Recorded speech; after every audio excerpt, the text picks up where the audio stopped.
गरुडगमन तव चरणकमलमिह मनसि लसतु मम नित्यम् गरुडगमन तव चरणकमलमिह मनसि लसतु मम नित्यम् मनसि लसतु मम नित्यं मम तापमपाकुरु देवा मम पापमपाकुरु देवा मम तापमपाकुरु देवा मम पापमपाकुरु देवा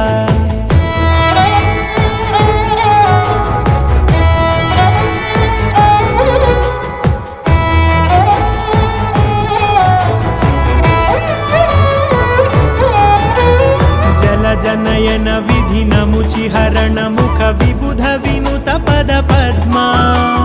जल जनयन विधि नमुचिहरण मुख विबुध विनुत पद पद्मा विबुध विनुत पद पद्मा।